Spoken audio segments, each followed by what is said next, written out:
자, 바른미래당 제68차 원내대책회의를 개회하겠습니다.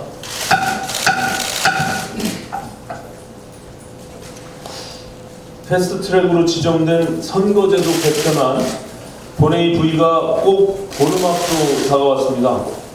하지만 관련 협의는 지지부진한 가운데 국회의 선거법 협상은 오늘 현재 중단 상태에 있습니다.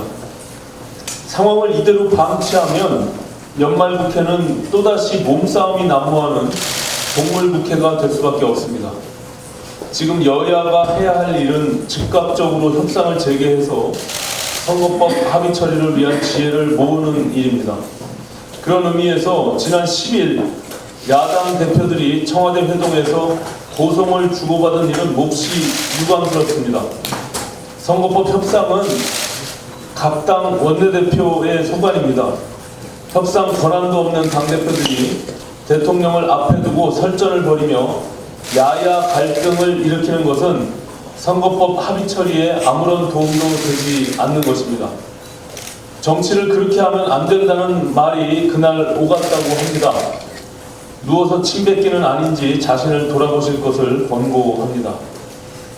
문재인 대통령이 지소미아 파기 입장을 바꿀 생각이 없음을 분명히 했습니다. 청와대는 일본이 수출 규제를 철회해야 지소미아 문제를 재검토할 수 있다는 입장을 고수하고 있습니다. 문재인 정부는 지소미아와 관련해서 시종일관 번지수를 벗어난 판단을 하고 있습니다. 지소미아 문제는 한일 관계 이전에 한미 동맹과 밀접하게 관련된 이슈입니다. 문재인 정부가 근시안적인 사고로 지소미아 파기를 밀어붙이면 방위비 분담금과 전시작전 통제권 등 한미 간 중요한 군사적 현안들이 줄줄이 꼬이게 될 것입니다. 오늘 15일로 예정된 한미 연례 안보협의회의가 그 중대 고비입니다. 문재인 정부는 빈대 잡다 초가상간 태우는 우를 범하지 말기를 바랍니다. 청와대가 그동안 야당 인사 7명 안팎에 입각을 제안했었지만 모두 불발됐다는 사실을 확인했습니다. 개각을 앞둔 문재인 대통령의 탕평 인사와 협치 의지를 밝히기 위한 제스처로 보이지만 이 또한 애초부터 번지수를 잘못 찾은 해프닝에 불과한 것입니다. 문재인 대통령이 야당과 협치를 할 의사가 있었다면 개별 의원에게 입각을 제안할 일이 아니라 연립정부 구성 등 당대당 차원의 협의를 진행했어야 합니다. 정당 간 협의가 없는 상황에서 개별 의원들에 대한 섣부른 입각 제안은 정치 공작이란 오해를 사기에 충분한 어설픈 행동입니다. 엊그제 문재인 대통령이 제안한 여야정 상설협의체 복원 제안도 마찬가지입니다. 수순이 잘못됐습니다.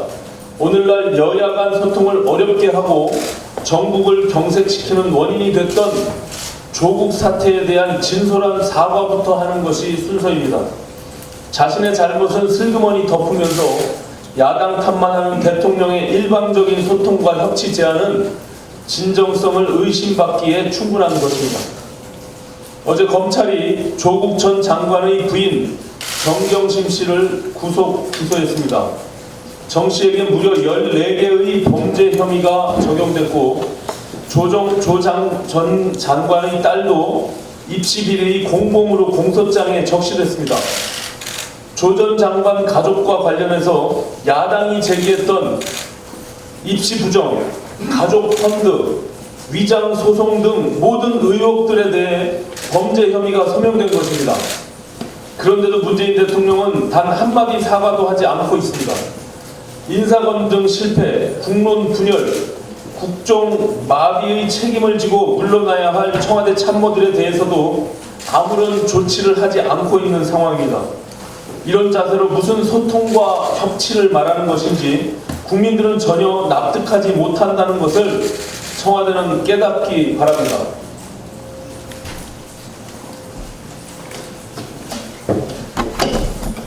네, 김삼화 의원님.